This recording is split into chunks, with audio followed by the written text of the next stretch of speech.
ನಮಸ್ಕಾರ,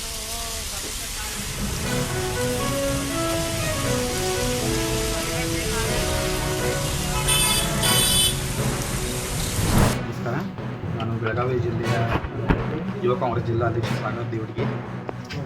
ನಾನು ಜಾಂಬೋಟಿಗೆ ಹೊಂಟಿದ್ದೆ. ನನಗೊಬ್ಬರು ಫೋನ್ ಮಾಡಿದರು, ಏನಂತಂದರೆ ಇಲ್ಲೊಂದು ರೇಷನ್ ಅಕ್ಕಿ ಮೊದಲಿಂದ ಮಾರ್ತಿದ್ದಾರೆ ಅಂತ. ಈಗ ಅಂದ್ರೆ ಲಾಸ್ಟ್ ಟೈಮ್ 7 ತಿಂಗಳ ಹಿಂದೆ ಲಾಸ್ಟ್ ಟೈಮ್ 7 ತಿಂಗಳ ಹಿಂದೆ ವಾರ್ನಿಂಗ್ ಕೊಟ್ಟಿದ್ದಾರೆ ಇವರಿಗೆ. ಅಂದರೆ ಲಾಸ್ಟ್ ಟೈಮ್ ಹುಂಚಾಟೆಯಲ್ಲಿ ಅವ್ರು ಗುಡಾವಣೆ ಮಾಡಿದ್ದಾರೆ ರೀ. ಅಲ್ಲಿ ಲಾಸ್ಟ್ ಟೈಮ್ ಅವ್ರು ವಾರ್ನಿಂಗ್ ಕೊಟ್ಟು ಅವ್ರು ಸಂಬಂಧಪಟ್ಟ ಇಲಾಖೆಗೆ ಕರೆಸಿ ಅವ್ರನ್ನೆಲ್ಲ ಇದು ಮಾಡಿದ್ದೀನಿ ರೀ. ಅವರು ಅವಾಗ ಅಲ್ಲಿ ಇರಲಿ ಬಿಡುತ್ತೆ, ಅವ್ರೇನೋ ಇಲಾಖೆದವ್ರು ಏನೋ ಮಾತಾಡ್ಕೊಂಡು ಬಿಟ್ಟಿದ್ದಾರೆ ರೀ. ಆನಂತರ ಇವತ್ತು ನಾವು ಹೋಗೋತ್ತೆ ನಾನು ಹುಡುಗ ಕಾಲ್ ಮಾಡ್ತೇನೆ ರೀ, ಅಣ್ಣ ಮತ್ತು ರೇಷನ್ ಅಕ್ಕಿ ಮತ್ತು ಇವರ ಮಾರಕ್ಕೆ ಸ್ಟಾರ್ಟ್ ಮಾಡಿದಾರೆ ಅಂತ. ನಾ ಬಂದು ಅವ್ರು ರಿಕ್ಷಾ ತುಂಬ ಹಾಕ್ತಿದ್ರಿ. ಅವ್ರು ನಾ ಕೇಳಿನ್ರಿ, ಆ ಹುಡುಗರು ಡ್ರೈವರ್ನ ಕೇಳಿದ್ರೆ ಏನು ಮಾಡಾಕ್ತಿರಪ್ಪ ಅಂತ.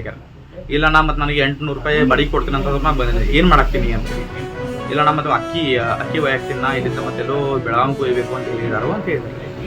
ಯಾವ ಅಕ್ಕಿ ತೋರಿಸ್ಬಾ ಅಂತಂದು ಒಳ್ಳೇದ್ರಲ್ಲ, ನಮ್ಮ ಬಡವ್ರಿಗೆ, ನಮ್ಮ BPL ಕಾರ್ಡು APL ಕಾರ್ಡ್ ಇರೋವ್ರಿಗೆ ಇದ್ರಲ್ಲ, ಇದು ಅಕ್ಕಿ ನಮ್ಮ ಒಬ್ಬರಿಗೆ 8 ರೂಪಾಯಿ ಕಿಲೋಲಿ ಇವರು. ಅಂದ್ರೆ ನಮ್ಗೆ ನಮ್ಮ ಸಿದ್ದರಾಮಯ್ಯ ಸರ್ಕಾರ ಹೋಯ್ತಲ್ಲ, 1 ರೂಪಾಯಿ ಕಿಲೋಲಿ ಅವ್ರು ಮಾಡ್ತಿದ್ದಾರೆ ನಮ್ಮ ಬಡವ್ರು ಹೊಟ್ಟೆ ತುಂಬಲಿ ಅಂತ ಹೇಳ್ರಿ.